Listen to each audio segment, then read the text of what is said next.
Olá pessoal, eu sou o Marcelo Lapsan e sejam bem-vindos ao canal Literário. Pessoal, faz muito tempo que eu não trago esse grande autor para o canal, Thomas Mann, e pois bem, este maravilhoso autor voltou. Quem foi Thomas Mann? Quais são os temas da obra de Os Buddenbrook? É uma boa porta de entrada para quem quer conhecer o de literatura alemão? Fique comigo até o final e vamos descobrir juntos. Mas antes, se você é novo no canal e gosta de resenhas de grandes clássicos da literatura, book hauls, dicas e muito mais, então já se inscreva no canal, ligue os sininhos para ficar por dentro dos lançamentos de vídeos que são feitos todos os domingos às 17 horas. Deixe sua curtida. E se você quiser apoiar o meu trabalho, a melhor maneira de o fazê-lo é simplesmente participando dos nossos grupos de Telegram e ou newsletter. Vamos lá? Antes de entrar na biografia do autor, eu queria dizer que não é à toa que ele é um dos maiores autores da literatura clássica. É sempre um prazer lê-lo. A prosa dele é extremamente agradável, a ironia, a maneira como ele descreve as personagens. E dele eu já li A Montanha Mágica lá no começo do canal, foi uma das primeiras leituras. É uma leitura longa, né? Tem mais de 900 páginas e tem sim momentos de calmaria, né? Muita gente reclama, pô, é um pouco parado, mas você simplesmente não consegue parar. E quando você finalmente termina, você sente saudades. Acho que esse é o grande sintoma, né? Positivo depois de ler uma grande obra. Depois eu li os contos também do Mann, simplesmente amei. E agora chegou a hora aqui dos Buddenbrook, que nós lemos com o nosso clube de leituras do Círculo Literário. Você já até pode estar se perguntando, e aí Marcelo, como é que faz para participar desse clube, né? Muita gente pergunta. As vagas, pelo menos na data da gravação deste vídeo, ainda não estão abertas. Pode ser que você já esteja vendo ele uns meses para frente da gravação. E aí já vão estar abertas. Se estiverem, é só ver o link aqui na descrição. Se não, é só aguardar até mais ou menos novembro de 2024, que é o lançamento do clube para o ano subsequente. E todo mundo no clube simplesmente amou a leitura. Acho que é difícil achar alguém que não gostou.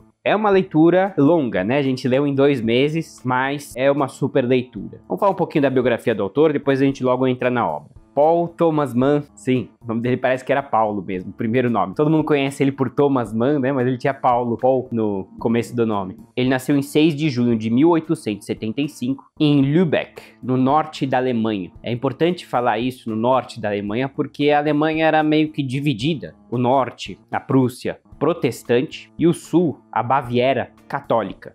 Tinham muitas diferenças culturais que são amplamente exploradas no livro. E a família, portanto, tinha mais afinidade com o protestantismo, apesar de que a mãe dele, inclusive brasileira, Júlia da Silva, era católica. Mas como o pai era protestante, né, era sempre a religião do marido que imperava, né? Então eles recebiam muitos pastores em casa. Inclusive, Os Buddenbrook, publicado em 1901, é um retrato da própria família do Mann. Por exemplo, o pai do Mann, ele era mercador de grãos, ele era senador. E aqui temos uma família que tem uma firma, né? A firma Johann Buddenbrook, que ela comercializa grãos. E embora a primeira personagem, né, o Johann pai, ele seja mercador de grãos, ele é apenas cônsul, ele não é senador, né? Senador é outra personagem que vai virar senadora. Mas sem dúvida que Os Buddenbrook foi fortemente inspirado na biografia do Mann. E eu vou passar aqui apenas brevemente. Em 1929, ele ganhou o Prêmio Nobel de Literatura, muito em parte pelos Buddenbrook. Muita gente me pergunta como é que funciona o Nobel de Literatura, eu não investiguei a fundo, mas tipicamente não se dá por uma obra, né? No caso aqui, parece que essa aqui teve uma contribuição maior, mas é pelo autor, né? O conjunto das obras dele. Não sei ao certo como é feita essa avaliação, mas eu entendo que não é por causa de uma obra em específico. E até você deve estar se perguntando, mas por que o Mann é tão magnífico? Porque ele faz realmente muitas reflexões, né? Isso que a gente busca ver nos clássicos. Ele gosta de falar da passagem do tempo, ele flerta muito com os temas da morte, a crítica social, especialmente através do estilo irônico, que talvez puxa aí do realismo, apesar de que o movimento literário dele, estava pesquisando, parece que é o modernismo,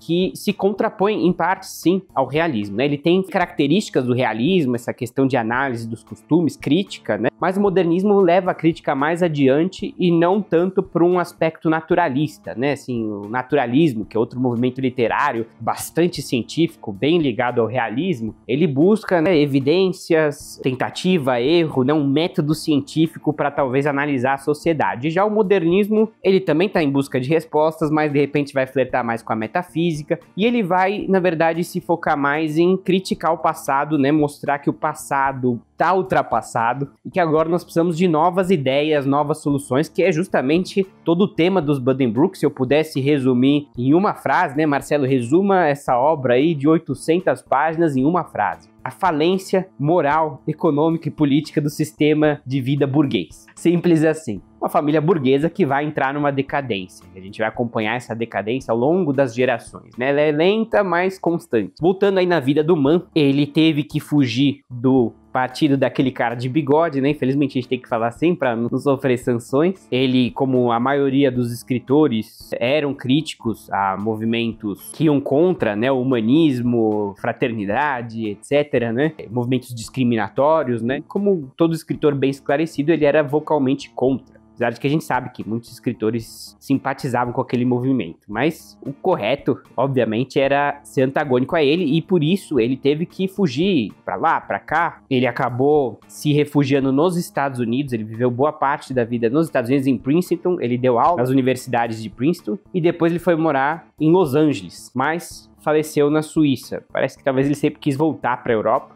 Ele também parece que residiu na Inglaterra, onde lá ele pôde participar de uma rádio da BBC, onde ele podia transmitir para os alemães toda a sua crítica, todo o seu descontentamento com o regime.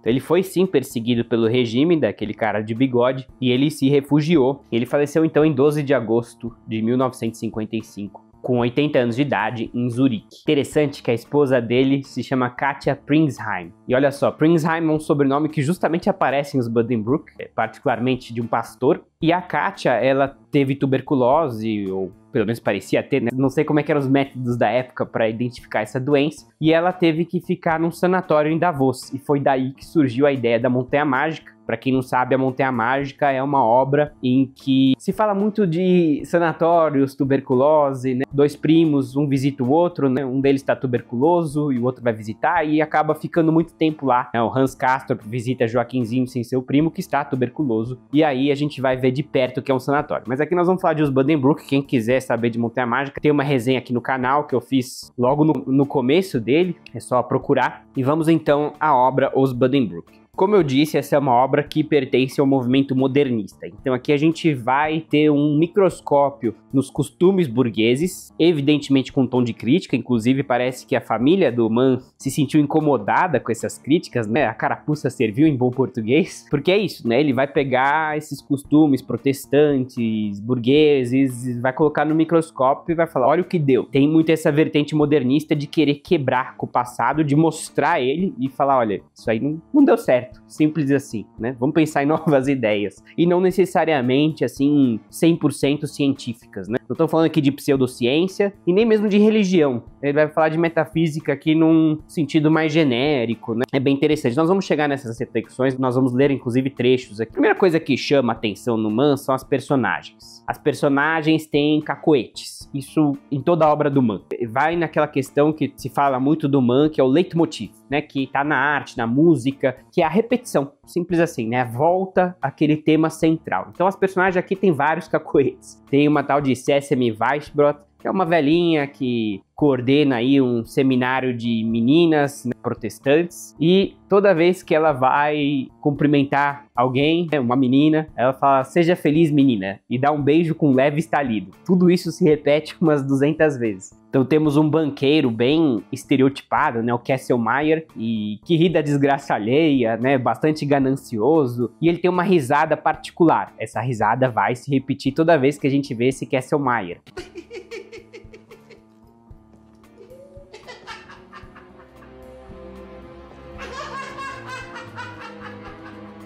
A Toni Buddenbrook, uma das personagens principais, vai toda hora jogar o pescoço para trás, assim, num gesto irônico, talvez, né? Assim, desprezando a situação, a pessoa. Ou às vezes ela vai encostar o queixo no peito. É engraçado que isso também era um trejeito, digamos assim, de Hans Castorp em A Montanha Mágica. Então essas personagens têm seus cacoetes, você deve estar se perguntando, pra que isso, né, Marcelo? Porque justamente isso fixa a personagem na sua memória, dá uma personalidade a ela, né? né? E porque se você parar pra pensar, nós somos meio repetitivos, né? Não são só as personagens do Man, cada um tem os seus cacoetes, né? Cada um tem o seu jeito de falar, de pensar, né? Então isso ajuda a cimentar a personagem. Então uma das grandes características do Man é que ele traz personagens memoráveis, né? Cada personagem é única, tem seus trejeitos muito marcantes, não, você não tem como esquecer elas. Outro elemento que eu valorizo muito nos clássicos da literatura, e obviamente nós temos aqui, é a simplicidade. Como assim, Marcelo? Sim, algo que se perdeu um pouco nos modernos, desculpa se eu generalizo, mas é essa questão de você avaliar cenas do cotidiano, de você descrever cenas do cotidiano. Porque o nosso cotidiano não é James Bond, né? Tô correndo aqui pra lá, tô em algo super emocionante a cada segundo, né? Não, eu às vezes tô tomando um chá da tarde, tô almoçando, tô jantando, né? As coisas mundanas, digamos assim, e que o Man muito habilmente vai trazer, né? E aqui nós temos, naturalmente, a família Buddenbrook, que pelo menos no começo ela tem esse luxo, opulência, então a gente vai ver aí jantares, né, na casa, na Menstrasse, né?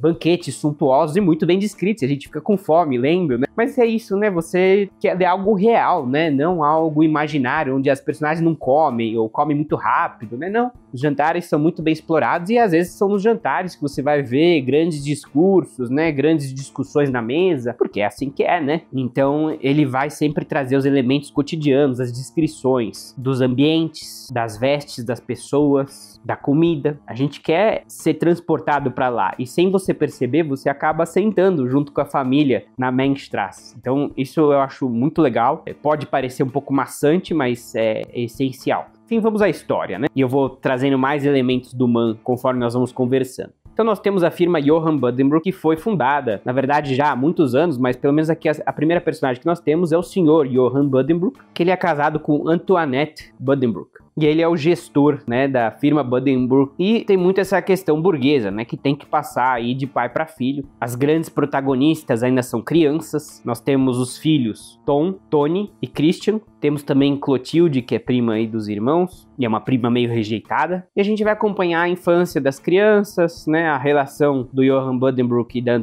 Antoinette com os filhos, com os parentes, né. A gente vai acompanhando devagarzinho o desenrolar da história onde eles moravam, em Lübeck, justamente na cidade natal do Man, várias e várias semelhanças aí. O pai era cônsul, né, esse Johann Buddenbrook era cônsul, e a gente vai percebendo as diferenças, né. A Tony era uma criança um pouco mais traquina, já mais rebelde, assim, né, já mostrando que era um pouquinho contra todo esse sistema, mas aos poucos ela vai sendo engolida por ele. Essa aqui é uma das tragédias aí. Tudo que eu vou falar são as primeiras páginas, tá, pessoal? Não se preocupem com spoilers, até porque essa é uma obra aqui de quase 700 páginas, então tudo que eu falar aqui são gotas no oceano. O Tom era o que tinha o perfil para suceder o Christian. A gente vai vendo que ele vai se desenvolvendo como um bom vivan. É alguém que não quer nada com nada, não quer muito trabalhar. Outro tema do Man é a hipocondria, que a gente vai ver no Christian. É aquela pessoa que fala, ai, dói aqui, dói ali, né? Lembra muito Molière, né? O doente imaginário. Tô para fazer resenha dessa peça. Se puderem, leiam ela. Mas o Man gosta muito desse tema da hipocondria. Personagens que se sentem doentes, mas a doença tá mais na cabeça deles do que nos nervos, né? Como se diz, do que no próprio corpo. E naturalmente que essas crianças vão crescer, muitas personagens vão falecer, inclusive o Man flerta muito com esse tema da morte, e não como algo necessariamente tão negativo, assim, né? Não é que ele necessariamente engrandece a morte, mas ele gosta de explorar ela num sentido metafísico, né? A personagem, geralmente antes de morrer, ela começa a adoecer, e naquele começo a doença não é grave, né? Inclusive tem esse médico da família, Dr. Grabov, que eu acho ele muito engraçado, porque todos os remédios que ele prescreve são uma fatia de pão com carne de pombo, eca, né? Ou óleo de fígado de bacalhau, enfim, aquelas curas duvidosas. E é aquele médico que vai falar, não, a doença, sim, tem uma coisinha aqui, mas não é nada grave, só que aí o paciente vai piorando. Realmente, né, tem aqui alguma coisinha, mas vai ficar bom. E só quando a pessoa já tá lá no fim da linha, ele fala, realmente não tem mais muito tempo de vida. E eu tô falando aqui, mas assim, a morte é um tema recorrente no Man, não é nenhum spoiler que personagens morrem aqui, porque acho que não tem uma obra do Man que não tem esse tema, porque ele gosta desse tema, ele gosta daquelas epifanias antes da pessoa ir desta para melhor, né? Mas, enfim, as crianças vão crescer, um deles vai suceder a firma, e eles vão casar, né? Os irmãos, não todos, mas a maioria aí vão casar. A gente logo vai vendo mais nessa segunda geração os dramas burgueses. Por quê? Bom, comecemos com a Toni. Ela tem uma paixão de infância, um tal de Schwarzkopf, né? O sobrenome dele, não vou falar o nome. Eles têm muitas afinidades, parece um casal perfeito, mas tem uma coisa. Ele vem de uma classe social inferior, então ele não pode casar com ela. É muito triste isso, né? Ela encontrou alguém legal, mas não é rico. Então aí a gente começa a ver esse sistema burguês que vai nortear os valores da família, que embora ligados ao protestantismo, né, ao cristianismo de alguma maneira, isso não quer dizer nada no respeito dos valores burgueses, porque eles existiam. Era impensável que alguém casasse com alguém de uma casta inferior. E olha que burguês não era nem nobre, né? Mas se comportava como tal, sem dúvida. Essa Toni, ela tem uma personalidade mais cínica, mais cética, né? Ela vê vários pastores na casa dela, né? A mãe é muito cristã, quer receber todos os pastores em casa, né? Mas ela vê por trás, né, daquela veste, daqueles trejeitos, a falsidade, né? Inclusive alguns pastores dão em cima dela, né? Então a gente vai vendo aí a hipocrisia, né, das instituições religiosas que o Mann busca denunciar. E, né, não é que ele necessariamente ele é ateu, tá, pessoal? Acho que é importante falar isso. A impressão que eu tenho é que ele era espírita, que ele acreditava, sim, talvez no cristianismo ou agnóstico de alguma maneira, mas não necessariamente ateu, porque ele flerta muito com a metafísica de que existe aí espíritos, almas, né? É um tema recorrente. Alguns falam que acho que ele era espírita. Mas, muito como Tolstói, inclusive ele era grande admirador de Tolstói, ele vai sim criticar a religião enquanto organização, né? Enquanto instituição, mas não necessariamente a religião em si, né? A essência dela, né? Ao acreditar em algo maior, inclusive por ele fazer parte do modernismo, então talvez o naturalismo, que parece algo mais ateu, ele talvez sim acredite, mas ele criticava as instituições. E talvez a Toni seja a voz dele nesse quesito, né? De explorar as hipocrisias da religião. A gente vai vendo os defeitos desses pastores, inclusive um chega a escrever um bilhetinho de amor pra Toni, algo realmente repugnante, né? Ele é bem mais velho, é casado. Vale lembrar que os pastores podiam casar, podem, né? Até hoje. Padre não, porque ele é católico. Eu sou judeu, tô falando aqui de outras religiões, mas é o pouco que eu sei, pastor podia casar. Eles vão ter uma filha temporã também, a Clara, que inclusive vai casar com um pastor, e a gente logo vai ver que a lógica burguesa também tá nos pastores. Mas o fato é que a Toni, aquela personagem mais questionadora, que inicialmente tinha esse ceticismo, aos poucos vai sendo abraçada pelo sistema. Não tem como não, né? Ela gosta do luxo e da opulência. Por um lado ela tem esse lado questionador, por outro, ela mesma se enxerga como uma princesa, né? E como tal, né, os pais falam, olha, por que você não casa com esse cara aqui? E parece o cara perfeito. Na verdade, nem parece o cara perfeito. Parece só muito rico. Mas nem tudo que reluz é ouro. E essa é uma história do século XIX, né? Foi escrito no século XX, 1901, no começo do século XX. Mas vai tratar aqui entre 1830 e 1850, mais ou menos. E já tem divórcios aqui, né? Eu nem sabia. E obviamente que o divórcio seria estigmatizado hoje. Era muito mais estigmatizado há quase 200 anos atrás, né? Então eu fiquei surpreso por saber que essa é uma história de divórcios. Mas não só. Tem a questão da infelicidade conjugal, porque ninguém escapa, né? São casamentos por conveniências. Uma personagem aqui vai casar com outra, e aí ele consegue assegurar um dote pra ele, né? Vale lembrar que o homem, quando ia casar com a mulher, os pais da noiva tinham que dar um dote pro noivo. Dinheiro. E aqui ele pula de alegria, yes, conseguiu um dote milionário, nem era milionário, acho que era 100 mil francos, não lembro o valor aqui, 100 mil marcos, né? Alguma coisa assim, um dote bem alto, e quer dizer assim, a grande alegria dele é que ele casou com uma mulher de dote alto. E a gente logo vai ver que dinheiro não é tudo, é aquela velha máxima, mas a gente vai vendo aos poucos a falência desse sistema, né, de não só de viver, mas de ver o mundo, né, de pensar, de se organizar. Eu li uma crítica muito interessante que a firma era quase que uma religião, e é verdade, né, tinha o aniversário da firma, aniversário de não sei o quê, e a firma era central na família. A família vivia dessa firma, de certa maneira parasitava ela, porque muitos membros não trabalhavam nela, a firma sustentava tudo e todos e ditava o modus operandi da família, né? Então uma família que é quase que uma organização política em si. Um outro tema muito recorrente no Mann é a dialética entre burguesia e classe artística, né? A oposição. E isso vem lá do Goethe, é uma forte influência do Goethe, em que a gente vai ver aquele dilema. O filho que não quer ser burguês. Ele vem da família burguesa, a geração seguinte, né? A gente falou aqui do Tom, do Christian, da Clara e da Toni, mas a próxima geração vai ter gente ali que fala, meu, não quero fazer isso, entendeu? Não acho nada legal esse negócio de comercializar grãos, que chatice, né? E o pai demora, né, a aceitar isso, né? Ele fala assim, como assim, meu filho não vai me suceder? Quem vai suceder a firma, né? Essa é a grande questão, né? A preocupação burguesa é a sucessão da firma, né? A pessoa nem sabe onde ela vai estar depois da morte, mas ela sabe que a firma tem que continuar por alguma razão. Tudo bem, claro que é interessante que uma firma familiar continue, né? Vamos pensar assim criticamente, né? Não precisa também ser cínico. É um sustento, né? Mas se o filho não quer, o que você vai fazer? Vai só dar errado, né?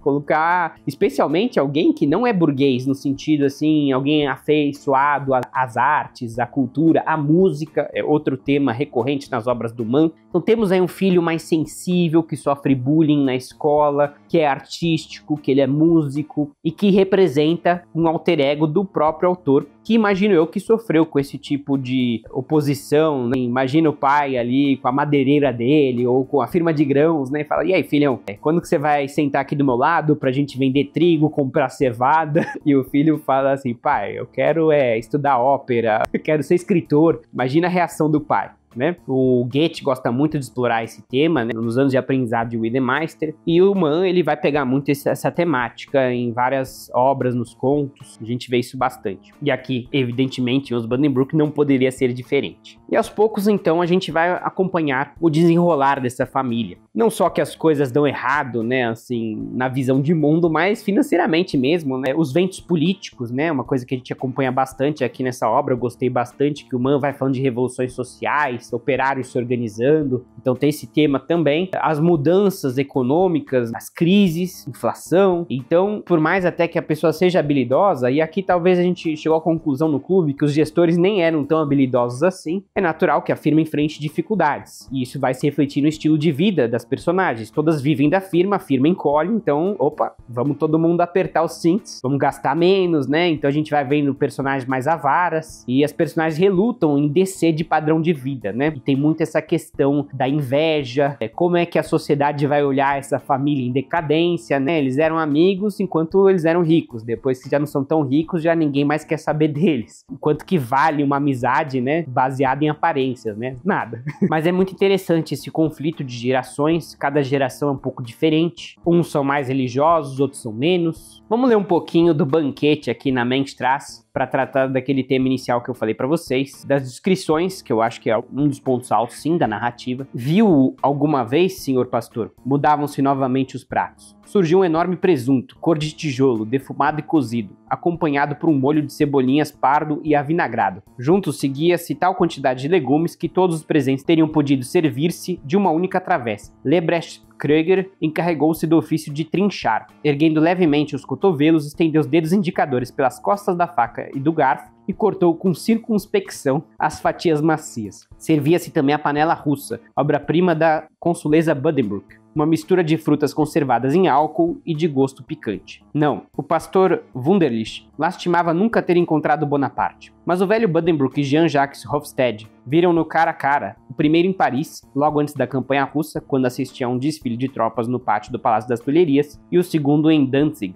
Por Deus, disse Hofstede, arrumando no garfo uma porção de presunto, brócolis e batatas que enfiou na boca, alçando as sobrancelhas. Por Deus, ele não tinha aparência afável. Mas dizem que Danzig se mostrou muito camarada. Naquele tempo contava-se uma piada. O dia inteiro ele costumava fazer jogo de azar com os alemães. Isso de modo bastante perigoso. Mas de noite jogava cartas com os generais. N'est-ce pas, rap? Não é assim, rap? Disse ele uma vez, apanhando uma mão cheia de moedas de ouro das que estavam na mesa. Que les Allemands aimaient beaucoup ce petit Napoléon? Oui, sire, respondeu Rapp. Plus que le grand. Gente, eu não sou muito bom em francês, e aliás, essa é uma crítica às edições aqui da Companhia das Letras, grande parceiro do canal, mas não tem tradução aqui do francês, você tem que se virar. Mas eu conheço um pouco, então eu vou traduzir aqui pra vocês de novo, né? Uma piadinha aqui que o Napoleão jogava, não sei se cara ou coroa, alguma coisa assim com os generais dele, algum jogo com moedas. Napoleão jogava cartas com os generais, e aí ele falou com o general dele, não é verdade, ô rapa? Pegando uma mão cheia de moedas de ouro, né, que estavam na mesa. Que os alemães gostam mais dos pequenos Napoleões, né, os pequenos são as moedinhas, né, a gente falava um Napoleão, né, Era uma moedinha. Ele falou, sim, senhor, mais do que o grande Napoleão, né, de você. Enfim, uma piada besta aqui. Houve uma boa risada na roda. Enfim, aqui existe uma crítica velada à opulência, né, eles estão comendo 1000 pratos aqui, né, muito mais do que o necessário. Inclusive, parece que o Man gosta de explorar essa questão da gula, né, as personagens vão comendo e vão suando, né, a gente vai acompanhando essa opulência deles. Mas o que eu queria trazer aqui pra vocês é Schopenhauer. Sim, Man era bastante afeiçoado ao Schopenhauer, talvez nele ele enxergava aí a metafísica, né, mais ampla. E aqui uma das personagens altamente burguesas, quando eu digo assim nesse sentido, quer dizer que ela não lia muito, não estava muito aí para as artes, para a cultura, de repente sente que pode ser, né, que seu final esteja chegando, e aí ele pega esse livro aí do Schopenhauer e começa a lê-lo e começa a realmente ter uma epifania. Foi aí, nesse pavilhão, na pequena cadeira de balanço de vime amarelo, que certo dia, durante 4 horas inteiras, leu com crescente comoção um livro que, meio procurado, meio achado, lhe caíra nas mãos. Ele não entendia tudo. Axiomas e hipóteses permaneciam pouco claros para ele. O seu intelecto, desacostumado a esse gênero de leitura, não era capaz de acompanhar todos os pensamentos.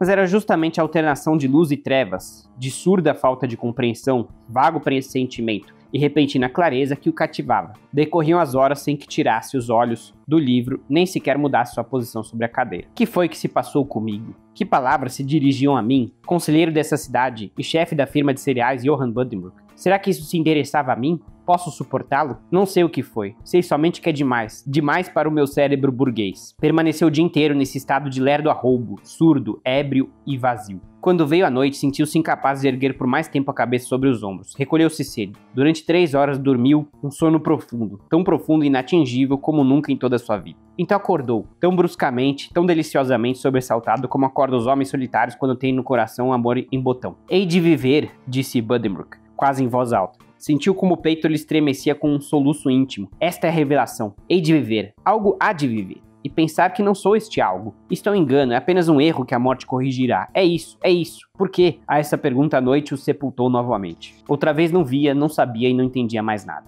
Que era a morte? A resposta não se lhe manifestou em palavras pobres e jactanciosas. Sentiu-a, possuiu-a no seu íntimo. A morte era uma felicidade, tão profunda que só se deixava medir em momentos abençoados como este. Era o regresso de uma caminhada penosa através de um labirinto. Era a emenda de uma falta grave, a libertação dos mais repugnantes entraves e barreiras. Reparava um acidente lamentável. Fim e dissolução? 3 vezes deplorável quem considerasse pavorosos esses termos insignificantes. Que é que ia findar e se dissolver? Esse seu corpo, essa sua personalidade individual, este obstáculo lerdo, renitente, defeituoso e detestável. Obstáculo que nos impedia de ser outra coisa melhor. Eu vou resumir para vocês, porque a reflexão aqui ela é longa, mas aqui ele está trazendo uma ideia de Schopenhauer do que seria uma vida após a morte. De uma certa dissolução do eu, que de repente ele é apenas uma ilusão também. Ele existe enquanto nós somos vivos, mas depois que já não estamos aqui, nós vivemos apenas na vontade, nas lembranças das outras pessoas. Então é muito interessante esse tema, né, de deixar algo para a posteridade, né, obviamente não dinheiro, não só dinheiro, né, e sim as lembranças que as pessoas têm de você. Essa é uma maneira de você encarar a imortalidade, a dissolução do eu, né, e a morte como uma espécie de continuidade. Então é interessante aqui uma reflexão metafísica diferente e não necessariamente religiosa, se pensarmos, pode ser inclusive ateia. Um pouco eu partilho desse sentimento, né? Eu não vou dizer aqui minhas convicções pessoais, hoje em dia eu sou mais agnóstico, eu entendo que ninguém tem as respostas, se sim, se não, né? O que é que há, mas sem dúvida essa é uma resposta válida, né? Com certeza nós vamos continuar existindo na memória daquelas pessoas que nos amavam de alguma maneira ou nos conheciam e tinham algum apreço por nós. E de certa maneira eu particularmente procuro a eternidade aqui mesmo no YouTube. Não sei se parece piegas ou não, mas a questão é, os vídeos são eternos, né? Eu não vou estar aqui, mas meus vídeos, eu falando, de certa maneira ainda vou estar aqui. E isso de alguma maneira me satisfaz de uma maneira egoísta, assim, sendo muito transparente com vocês. Por fim, essa é uma obra que traz um termo muito interessante. Uma das personagens fala dessa rejeição social. Ele vai falar para uma dessas personagens burguesas um tanto alienadas, né, que vive naquela realidade, naquela bolha onde todo mundo vive que nem ela, assim, né? ela não consegue imaginar o que tem fora da bolha. Mas tem uma personagem fora da bolha que vai abordá-la e vai falar que ele senta nas pedras. E essa é uma expressão que pegou. Parece que cada obra que a gente lê com o clube tem uma expressão que nos pega, assim, de uma maneira mais forte. E os assinantes do clube falaram, depois de ler essa obra, que estavam sentando nas pedras, né? Parece uma expressão meio depressiva, né? Nós tivemos aí uma ressaca literária porque foi uma jornada de 2 meses sensacional e de repente ela termina e a gente senta nas pedras.